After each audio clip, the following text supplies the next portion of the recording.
Just random clicks everywhere. That's what you need to do. All right, game is loading. Excellent, great. So everything's now solidified. Soraka, Olaf, Kog'Maw, Rise, Mundo. And see, Mundo there, Onion Bagel, this is kind of what I was trying to impress last game. He has that exhaust. He's not taking those flashes for those escapes. He's taking that exhaust. Too legit to quit, however, does have his flash. So I do expect Mundo to be pretty actively countering here. Yeah, Mundo is. I think 99% of the people who play Jungle Mundo, if not 100%, always take that exhaust over Flash. Because he's hard to kill, period. Like, he can kite you forever with those cleavers. So, well, obviously, if he has the health for it. And I'm not sure about Nautilus. Flash is definitely a really good, like, initiator for him, where he could flash in, hit you, which will, instantly stun you and then pull you back kind of thing, or maybe flash ulti.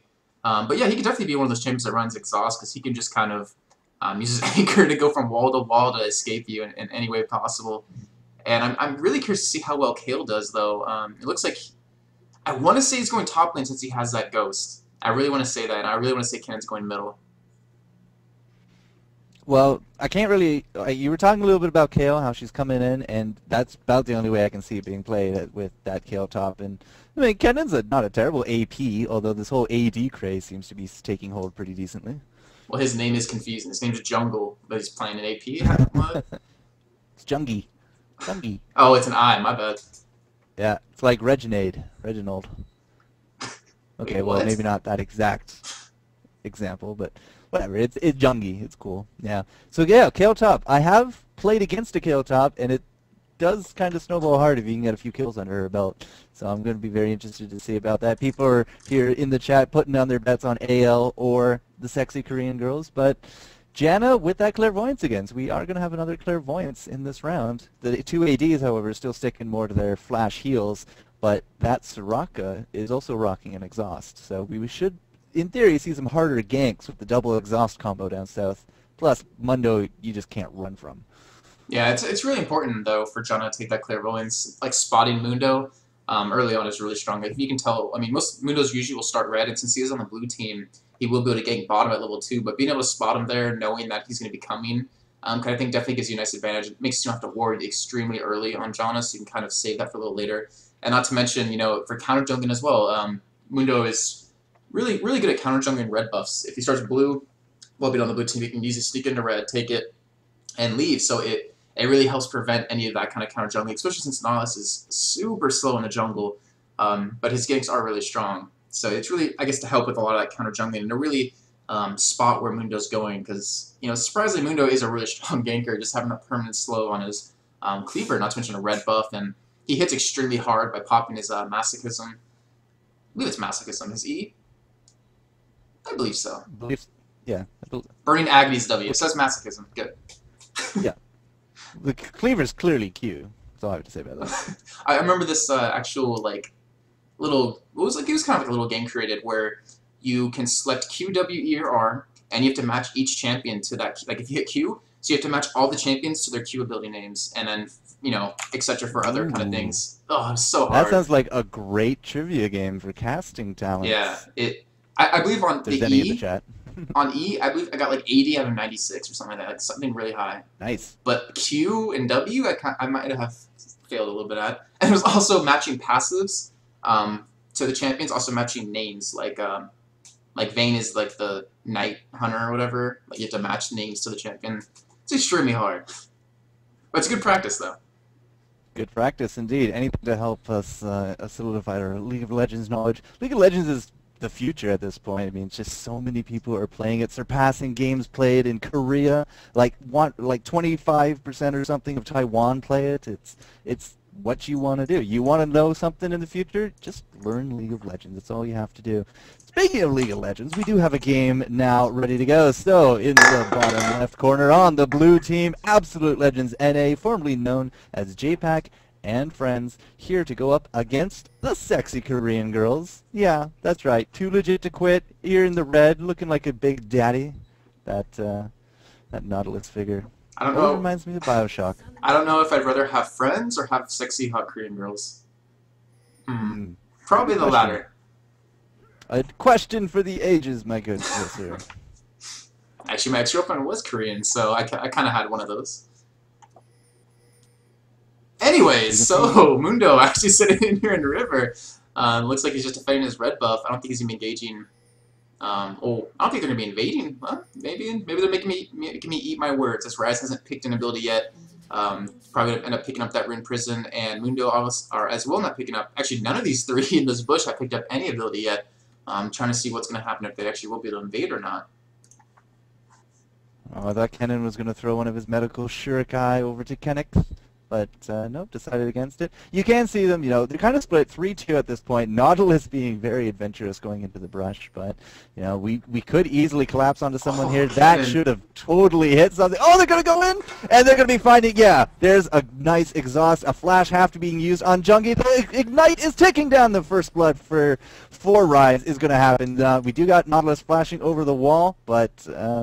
I guess that's just to really prevent vision. We do have the defensive ward, so we can see everyone there, but 2 flashes down. The Ignite does not matter. JPack and friends, now known as Absolute Legends NA, are going to take a nice early lead here as they're going to deny the blue buff. Yeah, if you notice, Jonah actually did CV and just barely missed the 3 members of Absolute Legends. It looks like Ash been a little ballsy here going in. Does get Rune Prison over that wall and cleavered by Mundo, and it looks like she's going to have to be forced to flash over that wall to survive. And now Ash's flash is on cooldown. Kennen's flash is on cooldown. Rise does have that Ignite on cooldown, but does have his flash up. And it's not looking good for sexy Korean girls, even though sexy Korean girls always look good. Let's see what you did there. Who got that blue? Actually, it looks like Nautilus smited it over the wall and actually picked it back up. So, good job. I didn't notice that until you mentioned it. Yeah. I was like, okay, I don't think Mundo picked that up. So like, oh, Rise must have got it, but he doesn't have it, and the bottom wouldn't have taken it. Interesting. All right, so, they did not actually deny that blue buff whatsoever. So good job, Nautilus, picking that smite up over the wall. Yeah, and that actually put Mundo behind. It put Mundo behind now because of that. He wasn't able to get the experience off that blue buff, and now he's only level 2, taking out his race. He did get his red buff, but, I mean, look at his health. He's about, at 3rd life. He does have 1 health pot left, but... He's just going to be a little bit behind now, and he won't be able to gank too early on. So that was actually really well played by sexy Korean girls. I'm going to keep saying that instead of SKG. It's going to be sexy Korean girls every time. Trying to curry favor a little bit. No problem. Yeah, I can understand the mentality of Ash trying to really help deny that buff, because she did come in, but she did target Soraka and with that insta-crit.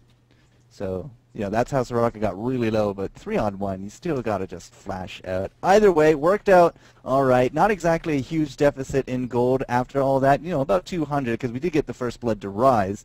And Rise, he didn't make anything use of it. He just went straight into the lane, so he's going to have quite the shopping spree in a little bit. But I'm looking at this Kale, man. He's doing work up here. Yeah, he's just so strong. Like, he's a ranged AD that shreds away any armor. So if you build armor to counter him, he just takes it pretty much all the way, so it doesn't even matter in the end. And one thing I wanted to point out is that Ashe actually was forced to blow her flash and heal, so she's on 0 Summer's bot lane now, and I'm kind of surprised to see Mundo, even though he was a little bit behind in jungle, not come down to pick up that kill. Well, as he did say, he did get really behind, and at this point, it looks like he might be trying to make use of it. Red and blue buff decides not to. The last minute. I guess he figured that Jungie saw him or something, because he is not going to go down there. Instead, he's going to go looking for that counter, but he's not going to find anything until he runs into Nautilus. Yeah, if he actually did go in for that, Rise would have missed out on a ton of XP, and they would have had a huge wave of minions attacking them. So it's actually really smart for Rise to just sit back and not really go for anything. Otherwise, yeah, you just would have missed out on a lot of levels, which he needs to keep up with Kennen. All right, here we go. Onion Bago trying to figure out what he wants to do. Is going to be in the tri-bush. Does not know that Mundo's there. This KO could be in a little bit of trouble, but there's a ghost. And now she's just going to kite, attack, run, drop him down. Mundo figuring out, yeah, this is. In the meantime, in the middle, we see Rise actually being taken down by Nautilus, and he kind of just turns around and gets Nautilus extremely low, popping that Ignite onto him, but does not pick up that kill. So I just want to point that out because Nautilus engaged on him and is like, oh, he does a lot of damage. I should get out of here. Nautilus lived, but just barely. You can see his icon kind of flashing red, so that's a lot of damage that Rise can definitely output. And this bottom lane is also now pushing in. Ashe not looking the healthiest. Of course, Janna not really able to afford a lot of healing, just those shields. But overall, it's looking like a good early game so far for Absolute Legends. Yeah, I mean, there's not much else to say as Kog'Maw's actually just attacking, trying to really zone this Ashe, and It's kind of funny because Ash really gets outclassed by a lot of AD champions right now, and I just want to check out her lifesteal, and she's only at 3%. She's actually not running the lifesteal Quinns and Adorn's Blade, which is really strong if you have a John as a partner, because 10% lifesteal in lane, and in the meantime, I guess we missed a kill up on top, unfortunately. I don't know if you actually caught that on your side. Oh, you should have just cut me off then. But yeah, like... I mean, people have eyes. Well, Adorn's Blade plus lifesteal Quinns plus a John, and just... I mean, 10% lifesteal in lane is a lot, and it can really mitigate a lot of harass, and not to mention, you hurt like a truck, you know, with that shield and Adorn's Blade, so, I don't know, just want to point that out.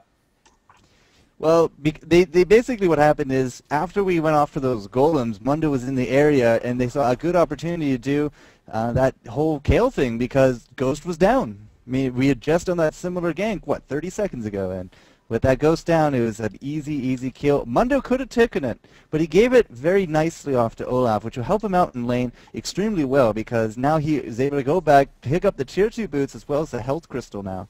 And you know, that's going to be helping up tremendously up against KO, who, as you did say, is able to shred down that armor. So a flat negative 10% auto attacks, sure, why not? That'll work. Yeah, it looks like he's going for a GP5 kind of build. He's going to hopefully turn that health crystal. Actually, he might turn into a phase, but I would expect to go into Heart of Gold because he has denied a lot of farm with a Kale up there. Like he isn't able to just free farm against an AD carry that is in melee range. So he kind of is kind of really forced to go that kind of hey, I'll just kind of, waiting for the right time to strike kind of build where he finally buys, full out buys something extremely important. I want actually... We got pings going down into this jungle. We have timed it out. We got the wards. Could we go for the second blue steal of the game? Well, this is actually only the first, because remember, Nautilus actually did flash it over the wall and did pick it up and denied it to Absolute Legends. See, this is why I love you. You just go right into what I'm inferring, making it seem all the better. I'm sorry. I just wanted to, just because we both were surprised that Nautilus did take that, and I didn't even notice it. Yep, awkward moment, but then Lucy has the Legends picking up Dragon there. So now they are up with a good 2.1k gold lead as Nautilus is counter jungling a little bit here. See him pick up Mundo's Wolves, and Mundo's going to come around to that side. Actually, by the time he gets there, it's actually going to be back up again, so he won't even notice that it's gone. Oh well, it's 2legit's bank at this point, so good for him. I mean, he knew that at least I hope they knew that the Dragon was going down, so it's a good opportunity to get in there. As soon as that did happen, I did see him drop in, so I assumed that they had knowledge, but they actually don't. I'm not too sure that they have a ward, knowing that Dragon was there or not. I'm not too sure this would have seen them. Although, coming down a little bit late after the blue, they probably should have tipped them off. So, they should at this point assume that Dragon is gone. They did the good move of counter jungling. There was no blue to steal, unfortunately, but c'est la vie. You win some, you lose some. And yeah, sorry, I just want to go back to Olaf. I was trying to check out top lane and see Kill versus Olaf, and he's definitely going to be going that GP5 build because he has his rank 4 of Undertow, which is pretty much just like a farming ability for him as he sits back, waits for minions to get low, and just hits it because he can't get too close. So yeah, definitely going some GP5 here. Wouldn't be too surprised to see a Philo Stone, because that's actually a build that's been going around that's quite popular. I believe Hotshot GG ran that quite a bit at the or at IPL4. It was kind of running this Philo Stone Shareda's kind of build with reduced cooldown to do more vicious strikes, or sorry, reckless swings. Olaf in general has really just come up a lot as a top laner. I do notice that Dyrus likes to alternate a lot between Riven, Vlad, and Olaf. So yeah, with the recent changes to him, it definitely helped. Definitely made him viable, having his ultimate be able to be used while you're suppressed or stunned, so you can get right out of it. And not to mention like the tweaking they did to mana costs as well as damage to him. So he's definitely viable. He's just like when Adir had that change on Wriggles. You actually see Kagwa doing some action here on Ashe here. And might be able to pick up the kill as she pops heal and does stay a little bit back. But yeah, Udyr, he got changed a little bit where his stance mana cost was reduced, and he could just use a Wriggles and pretty much sustain forever up in top lane by popping Turtle Stance, because it used to give him extra life steal back, and not to mention mana as well when he got the proc on Wriggles, which eventually was changed. But just minor tweaks like that definitely made champions more viable in lanes, or especially in solo lanes. Onion Bagel came all the way to the Tribush just above tower down here. I kind of expected us to go a little bit hard, but the opportunity was lost. So Mundo's just going to do a little bit of countering himself, pick up those wolves that he may or may not know were stolen. But we also now have a lane gank coming in from Too Legit to Quit. Oh, we see Unero going down. It's going to be landing on top of J-Pack as he is going to have to be forced to use that flash. Coming out, here comes Mundo taking the tower, going straight for Ash, who does get healed, but it's not going to be enough for Zix as he does drop that Janna. Onion Bagel still tanking tower with that immense life. In the meantime, in mid lane, we see Karachi came down from top lane and ended up picking up that kill on Rise. Just wanted to switch to that real quick, but yeah. J-Pack, Absolute Legends actually made it really noticeable that Mundo was coming for a gank, just because of how aggressive they were pushing. And it looks like Too Legit noticed that and actually came down lane to kind of counter gank as well against that Mundo, and that actually worked out, well, surprisingly in Absolute Legends' favor, as Jonna just got destroyed by Kog'Maw and Mundo. I feel we could have had Ash in that instead of going more onto the tanky Nautilus, but hey, 1 for 0, they'll take it, although I guess it was 1 for 1. Rise did drop in the mid. That seems like a big oversight. It's not like Olaf was missing or anything. He was here this whole time. He didn't call MIA. That seems a little weird to me. Yeah, actually, the more I played ranked lately, I've noticed a lot of top lanes really like ganking middle. If you watch Darius' stream at all, he ganks middle a lot as a top lane. He just makes sure to push it out. If he does back, he just comes right to mid lane, or he just, drops down through the top of his jungle to go to it. And it really catches an AP off guard because you have a solo lane ganking instead of a jungle who will be under-leveled and under-geared. You have this high-level, high-geared player coming down, which will do a lot more damage, obviously, than a jungler. So it's kind of really starting to grow in popularity lately. So Rise is actually down a level here in the mid. Let's take a quick look at creeps as maybe J-Pack getting caught out yet again, but no tornado going down. His friends were there to save him. Okay. And sorry. J-Pack and friends. Good combo. Good combo. So we actually do have Kennen now surpassing the 100 creep mark. 12 minutes, 50 seconds into the game. He is currently leading at this point. KO falling a little bit behind on Olaf, 96 to 100. So we do have an Oracles on Mundo. An Oracles with a giant spell. Yeah, it's actually very common. Mundo actually smite steals it away from Too Legit this time. Oracles are a really common item. Oh, it was hilarious. But yeah, Oracles are a really popular item on Mundo. Once you, if you get an early kill like that, or you get your early GP5 with your Heart of Gold, you just have so much health, so much regen, and even though you don't have flash, you still have the ability to get out of fights really easily.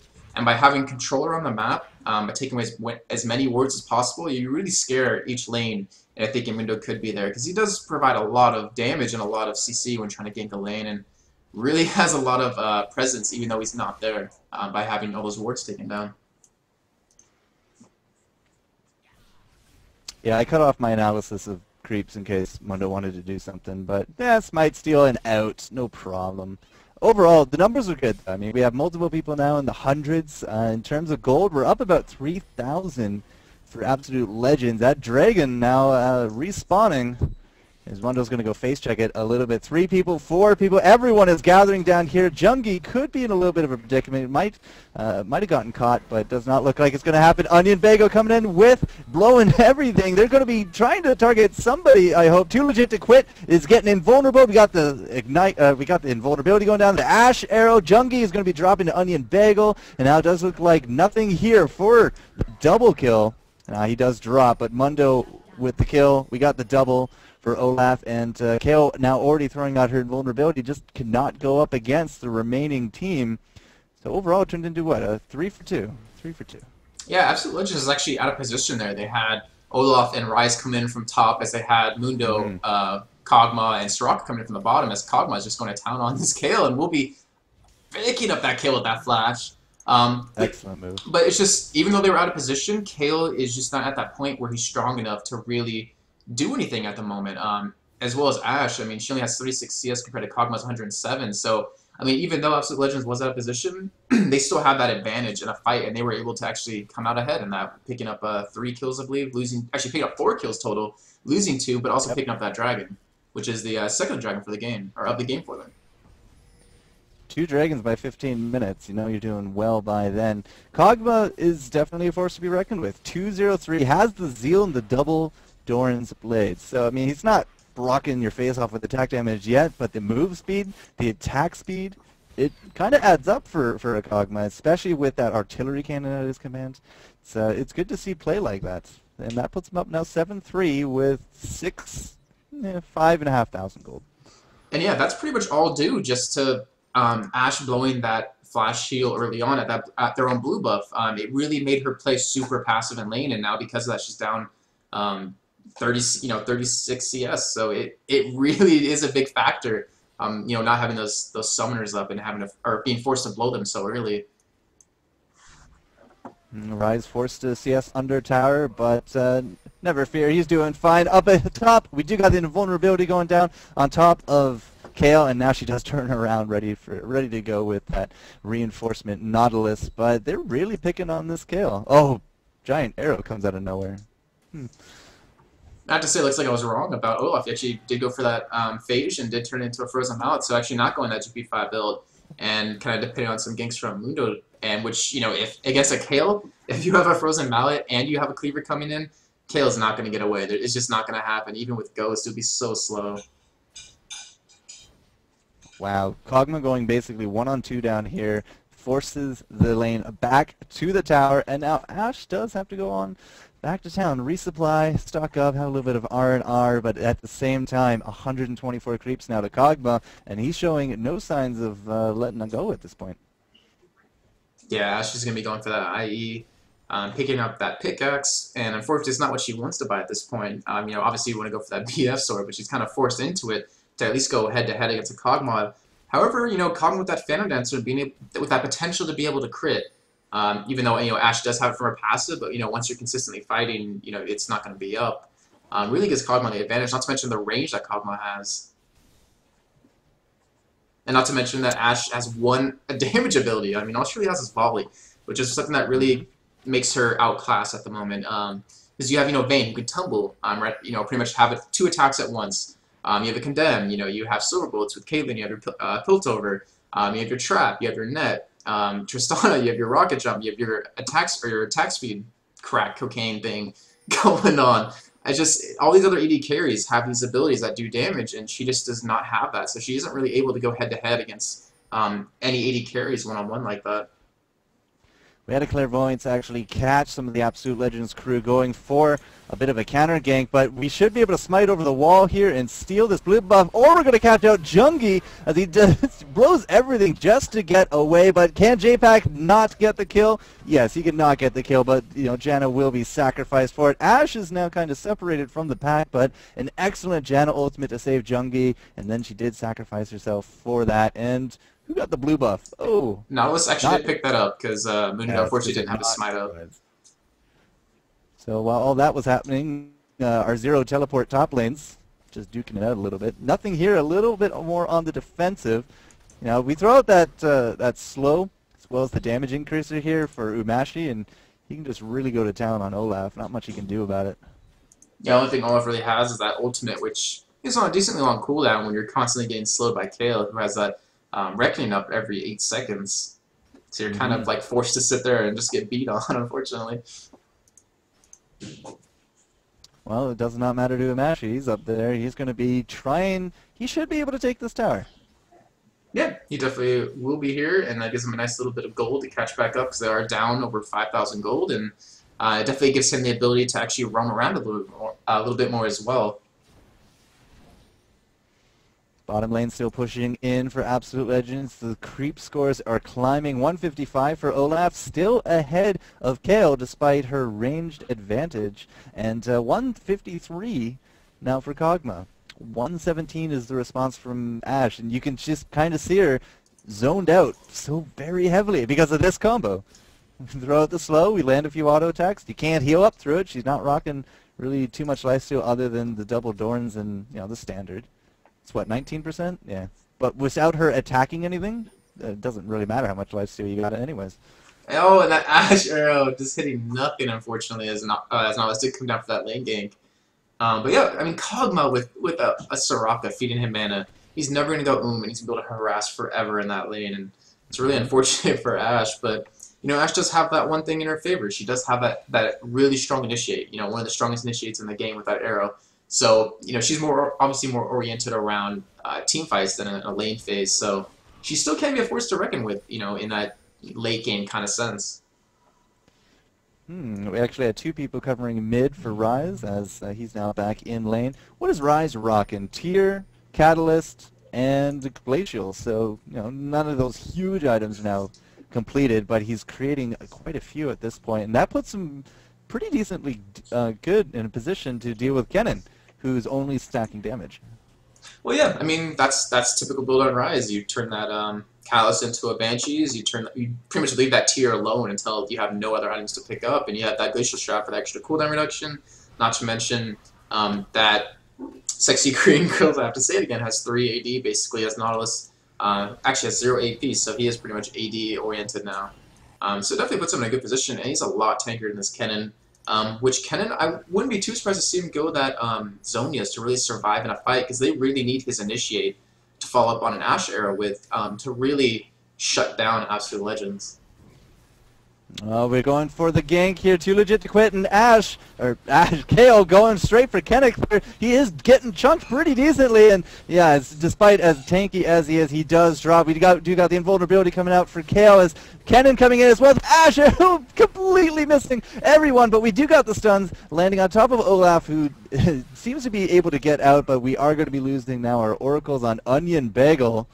That means sexy Korean girls aren't quite out of it yet. A good show of force, and I got pings for the Baron. Yeah, it's a great time to do it. You don't have Mundo up to smite steal it. All you really have is Olaf Soraka here as Kagura does come through, and you have a really good health on everyone of your team, so they easily can get this Baron. And if anyone does come from Absolute Legends, they can usually just turn on them and blow them up, as we see. Actually, they're going to just be focusing on that Baron instead. They really want to get that, and it looks like Absolute Legends actually let that go. And I was really surprised to see that SKG really turned that fight around. It was pretty much a 2v4 at one point. Actually, no, 2v3 at one point, and they kind of turned it around where the rest of their team kind of came up through it and really got, they ended up getting, was it 3 kills out of that? No, 2 kills out of that, sorry. Yeah, they got the 2, but that was enough for them to do a Baron, a nice early Baron, 22 minutes. So that's going to give them a decent window here, because they got to be feeling good. You know, getting those 2 kills, they robbed them of the Oracles, they finally put down both Rise as well as Mundo. And you know, because of that, they're able to get Baron. So now they have a little bit of pushing power to their on their side, and we should start seeing them trying to force a little bit more in the next few minutes. You know, I'm still not too positive that they could actually win in a team fight at the moment. We see Kennen with his ultimate down, so they obviously cannot go in. Ashe does have her arrow back up, but I want to say they won't have too much pushing power. That kind of was like a defensive Baron to kind of catch him back in the game. I mean, they could try to be aggressive and group up on this tower, but Absolute Legends is just so tanky with that Olaf and Mundo that they can just run in there and stop it. I mean, not to mention you have a Kog'Maw to really help keep the lane pushed out, which he's coming up right now, and you have a Rise who has, you know, 3,000 mana to keep the lane pushed out, and even Olaf with Undertow to really keep that lane pushed out as well. So it's going to be really hard for them to get this tower, but, I mean, it always is a possibility if they really want to try to dive or if Absolute Legends wants to let it go, which it looks like they're actually doing. Yeah, they're able to chunk it down. I mean, the AD power of both KO as well as Ashe is nothing yet to really scoff at. And the creeps are just fodder at this point. The game's turned into an ARAM, by the way. That's the best kind of game. To be honest, yeah. It's the best kind of. Have you ever tried casting an ARAM? No, it's random. It's the most boring thing the first, like, 10 minutes in, or 5-10 minutes in, but then it pretty much becomes amazing. Well, one more hit. Come on, there we go. Tower now down. It's going to bump up now 2-1, and they're really keeping the pressure on here with this Baron buff. We do got pings going down for the bush.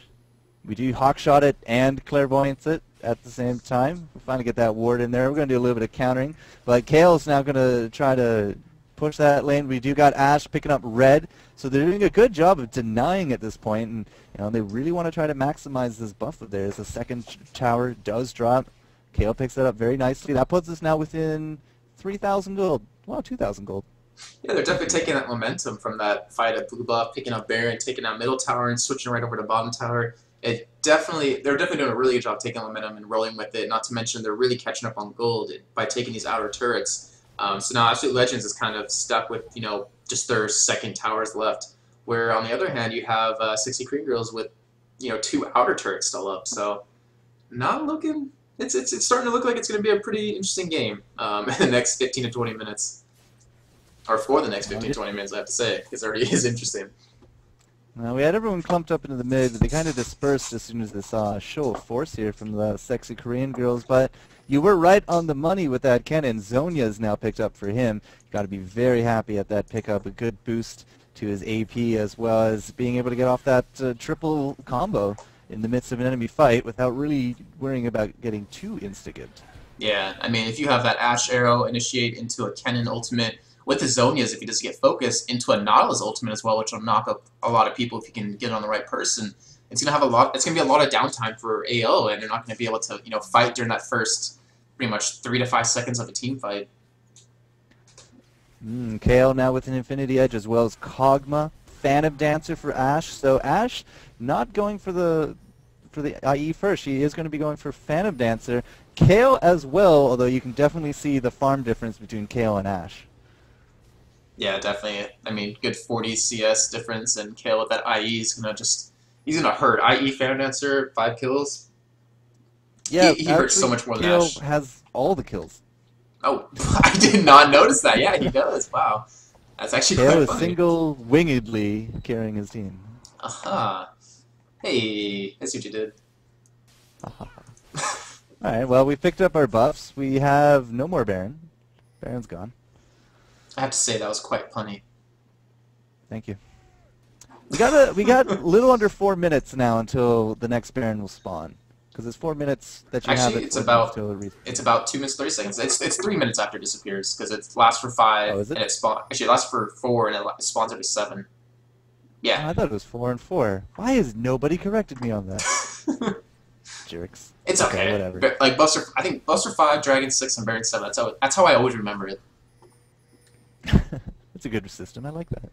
And we finally get a dragon under our belt now for sexy Korean girls. And again, they're really just doing a lot to catch up here in the gold. They're not really going to be trying anything super crazy now. I think that we are going to have to wait for another objective to become kind of paramount, which means we're just going to be doing a lot of dancing here in the mid from both Absolute Legends as well as the sexy Korean girls. But I still think that AL does not mind extending this game out a little bit. Yeah, they definitely. I believe they have a. I don't know. I really want to say they have a stronger team fight. I see Nautilus actually ulting all 5 members of AL up and just get that nice kill ultimate to stay alive. And as they turn around, and now Kennen going in, popping the ultimate on all the members of Absolute Legends and popping his Zonias as well. And now it looks like Sexy Korean Girls has them on the back as they are running away. Even though they did pick up 2 kills, or AL did pick up 2 kills, 3 members of AL are now actually low. And it's Kog'Maw just doing work, turn around on that John and not picking up that kill. And wow, I really thought that was in heavy favor of Sexy Korean Girls, but it looked like just that rise was able to take down 2 members before dropping, which really just helped them out. And that Kog'Maw, who was untouched the entire fight, just doing work with that Phantom Dancer and IE. It was absolutely beautiful positioning for Azu. He was out, if I just bring us back to the fight, he was like here, and then the rest of the fight was up here, and Ash was in the back. So there was absolutely no way they could even touch Kog'Maw, and he knew it. So yeah, he picks up a double. Rise, as you did say, very tanky nature. He now has his Frozen Heart completed after that Banshees, which means he's going to be even more of a pain to kill. It was a really excellent fight for AO. Yeah, and they need to hurry him back right now, though, because Baron will be up extremely soon, and they really have to contest that. They can't let Sexy Korean Girls pick up another Baron, which will really keep them in the fight. Where they could easily go head-to-head in a 5v5, having that Baron buff on their side. But as we saw from that last one, without it, well, at least unless they have better positioning, they won't be able to take them on. And Baron, yeah, there we go, now up. So it looks like all the teams are heading over there. It's kind of funny. You see the objective pop up, and just everyone starts migrating towards that side. It's like the seasons with birds. Oh, Baron's up. Gotta go. I'm still thinking about the bird is the word that you didn't do last game. Since you said that. I'm sorry. I don't know the words. English is hard. That's what I always say. Don't hate me. Well, Sexy Korean Girls, with that Oracles, have actually gone out and cleared a good amount of the wards, so a decent amount of gold back after that Oracles pickup. But at this point, they still are denied vision into here, and, well, it does not look like AL actually have any kind of advantage here either. So both teams clearing out the vision. Yeah, haven't seen them in a while. Let's hawkshot it. Yeah. Now we're just going to repeat, rinse, repeat. Going to take out the wards, deny the vision, run away for a bit, and then Absolute Legends will come in here and do the same thing, and Eventually, one of us will get caught. Yeah, it's pretty much a standoff. Which team will make the mistake first? We'll really like decide who's going to get Baron and end up turning. Probably one, even maybe two inhibitors. Actually, well, two inhibitors potentially for AL, but only one for Six Krigos. Mundo actually is coming in here with his ultimate popped. Yes, he is. There's the Shurilias. We're going to be going here for both Ash as well as Nautilus, but now KO coming in very nicely. This is a terrible position for Absolute Legends to get in. Very close encounters, and now you can see that Kennen ult going off. Nothing here, getting dropped very quickly, but we do have Kog'Maw in the back doing work. Does take out that Kennen. I'm not too sure he even got his Zonias off. He did not. No, that's the problem. That's why I said he doesn't get too insta-gibby, because he can still get insta-gibby with the right amount of crits. And yeah, you got to really pop that a bit sooner. So if he had that up, might have been a bit of a different story, but it looks like the power of Kog'Maw can trump the power of small spaces. Yeah, Kog'Maw just bursted him down before he could even get that that Zonias off, which was really fun. I was watching, I was like, is he gonna pop? Is he gonna pop it? And just out of nowhere, he just blew up. Trying to delay here, getting caught. Not a good idea. Oh. Invulnerability was spent last fight. There's no way it was up. Absolute Legends knew that. Baron's still dropping. Still dropping. Can we steal it? Legit 2 quids trying to get in there. Nope. No steal. And now he will die for his efforts. And that means that we now have a steamroller of a team. This Absolute Legends should be able to, well, defend, steamroll, and as he did say, probably get an inhibitor. I felt so bad for Too Legit there, because he just kept getting cock-blocked by champions, not minions. He could not physically get close to Baron because of that. Like, even though he was getting snared every once in a while, I mean, he still physically could not walk through them and was just denied that, because that was a really close steal, as Baron was sitting at like 800-900 health for a really long time there. Yeah, the longer you can delay it, the more damage Baron will get to do to your enemy team, which, you know, the enemy of my enemy is my friend, so Baron was an ally in that case. Doesn't matter, though. They're pretty tanky. Until that friend turns around and attacks you if you're close to him. I mean, check out this Mundo. Yeah, having that Warmogs. And Warmogs. Like, ridiculous health. That's all he has. Ridiculous health. Well, he can afford to do that. I mean, he has Kog'Maw on his team, and there's no Vayne on the other team, so there's no one really doing true damage to him, or percent based on health damage, or percent damage based on health. So he's just he can feel free to build as much health as he wants to, and pair that in with some armor against a heavy AD team. Even he can go for an Atlas right now and do an insane amount of damage and actually be a really strong presence in fights. Because all he really is doing at the moment is just kind of running in there, trying to take as much damage to his team as he can, pop that random to slow down attack speed, and really kind of just keep whatever target they're on slowed. He isn't able to do a lot of damage at the moment, even though he does have 142 AD. And we'll have about 250 when he does pop his exorcism. Or masochism. Exorcism, what? The power of Mundo compels you. Now somebody's going to go do that. Priest Mundo, where he yells that out. Legendary skin. Oh, Make it happen, Riot. But there goes that inhibitor. It should be the power, yeah, the power of Mundo compels you as he does a cleaver. Oh, man, that'd be amazing. Mundo exercises who he pleases? No. And what's really nice to point out is we see Olaf actually running a Z-Keys, which is really nice for him as well as Mundo and Kog'Maw, who both get that extra lifesteal and attack speed off of it. So it's actually a really good item on his part, not to mention the 50% cooldown reduction he gets for a lot more reckless swings. So that's actually, that was obviously like pre-planned out, but a really good pickup for their team. Cooldown Olaf has really good advantages, as in more lightning, more lifesteal, more everything. But at the same time, it also means that you sacrifice some of your tankiness, because typically you'll see like cooldown boots, but that means you don't have the Merc Treads or you don't have the Ninja Tabby. I like this though. I mean, it makes up for it. It synergizes well with his passive, gives him a nice amount of lifesteal, which you do need in order to do your trades, and at the same time does not detract from his tankiness. So I like it. He's able to really just rush in on Ashe and just tear her down, tear her a new one pretty much. That's all he needs to do. Especially with extra tankiness from his ulti, how that was actually changed around where he gets extra magic resist, extra armor just by popping it. Well, we still got that Baron buff for just a little bit under 60 seconds. We might go for the dive, or might be trying to force the fight, but other than that, we're just gonna... No, we're gonna catch him! Oh, so close! Kog'Maw. Yeah. Kog'Maw in range after that cleaver, or that briefcase, I suppose. There you go, that's what you needed. Needed that kill. Get this inhibitor. It's not looking good for the sexy Korean girls. Yeah. They're on their knees, man. Raise them? No, that was kind They're of... down on one knee? No, they're on the back foot. I don't think he recovered from that. Nothing really works here. Yeah, Kennen, unfortunately, even popping that zone right there would not have saved him. He would have just died to the next ultimate from Kogwa, pretty much. But yeah, there's going to be a pickup, and it looks like they might be able to take the game here as well, as actually Ash is going to be engaging here. And Rise flashing to go straight forward, as Olaf and Rise are strictly on her with a nice kill onto Ash to really save him, as Nas is getting extremely low and is going to be trying to back off. And Absolute Legends, I mean, they just pretty much engaged under those double Nexus turrets, and you know they're not really missing any health at the moment. Rise with that, actually, he does have his Lotus, so he's able to keep his health up quite a bit, especially when taking a tower. And it looks like this actually will be game here. And looks like Absolute Legends will be moving on towards... I don't know, Kennen wants to be a jerk and come in here and try to deny it. There's the Zonias. So he does get his Zonias off, but it doesn't matter. And Absolute Everyone Legends, is just so low, though. Yeah, it's still going to be an ace. but Mundo's going where he pleases. He doesn't care. Mundo care nots.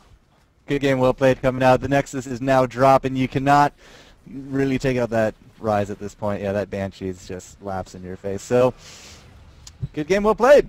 Absolute Legends, JPack and friends, however you like to call them, showing a nice show of force here against the sexy Korean girls. They hit them.